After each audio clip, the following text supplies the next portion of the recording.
In the market, people started wanting to make this cheaper, and the core is what costs the most in PVC floor.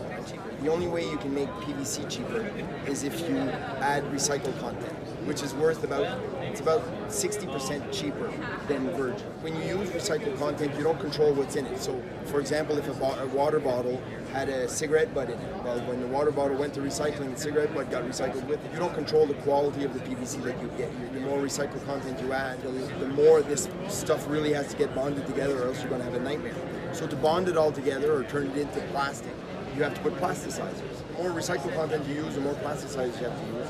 And the more plasticizers you use, the more it expands and retracts. So that 0.2% of its mass, that glaze bay is expanding and retracting, or when you add plasticizers, it shoots up.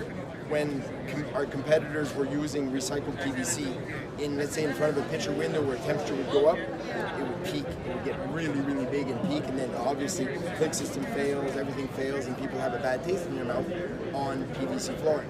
So if we were bright, which we're not always, we would have fixed the problem. We would have gone back to virgin PVC because it's a great product. You can't sell to a customer and say, oh, well, it's PVC like before, but it's just made better. People don't go for it. In comes bright people with white lab coats, and they created this formula. Whereas PVC was 30% stone, 70% PVC, which is just big numbers. This is the opposite. This is 70% stone and 30% PVC, and this is what we call SPC. Very rigid. Expansion and retraction rate of this is 0.015. So it's 1/10 of what a good LVT was. So you can go 90 linear feet without a transition mold. An amazing product. If you ever look at a kitchen cupboard door, you notice that it's plywood, and then we put a veneer on it, right, to make it look pretty. The way to balance it is we put another veneer on the other side. Because if we didn't do that, humidity or dryness would make it cup or curve.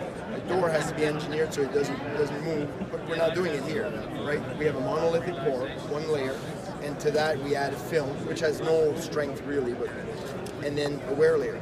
The wear layer has push-pull strength, which is different than this, so expansion strength. When it gets cold, this thing wants to shrink, so it pulls up on the SPC. When this gets hot, it pushes, so it pushes down on the SPC, so you get that cupping and curling because it's not balanced. Essentially, to prove it, this might break because I've been using the same piece, but I'm stretching the back, compressing the top. I'm going to try not to break it, but I've been doing it a few times for the same board. That will never lay flat again. I changed its shape. It's never going to lay flat again. Which, obviously, people don't do that in their homes. But it speaks to the fact that the thing has a memory.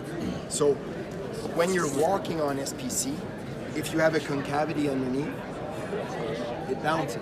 But it has a memory, so it always comes back. Nobody has a straight subfloor, but for SPC, you kind of need a straight subfloor, right? So anytime that there's a wave, especially if the wave is underneath the click system, when you press here, it's going to reach the unclicking angle, and it's going to unclick. The fact that it's not balanced, if you subject it to very high temperature variations, so cabin gets cold, minus 20, minus 30, go in for a beer, so you make a fire, bring it up to 20 degrees, and then you kill the fire, you go home, drop the temperature again back to minus 20. Those oscillations, those very big spikes in temperature will make it that the wear layer will push or pull, the product will change shapes, so it will curl or cup. The other problem with SPC is that it's very loud because it's very hard. We've taken our SPC, but instead of having a 4 mm piece like this is, we bring it down to 2 mm because we don't need the thickness. All we want the SPC to do is to reduce expansion and retraction. We add, back into the LVT world, we add LVT on the bottom, SPC, LVT on the top, film and wear layer. So essentially what we're doing is we're using SPC, like I was saying, for the expansion and retraction, but we're using the vinyl for its flexibility. Everybody has those waves. So we need the flooring to follow it. Visually, it doesn't look as appealing because SPC is cool, it floats over those curves, but technically you don't want that. You don't want your floor to hover over because it's not a structural product. It's got to follow the substrate. As proof, this is the same board that I've been using since 8 this morning, so if ever it snaps, it's because I've just been stretching it so darn much. This is our Volcano. It's a board. This is the color you're standing on there. This is another color. In total, there's 5 colors, which are on the other side of this board. So I can bend it quite a bit further. I can go quite a bit faster. I know it doesn't look that fast. This has been bent over 50 times. It'll lay flat. It takes a couple of minutes, but it'll lay flat.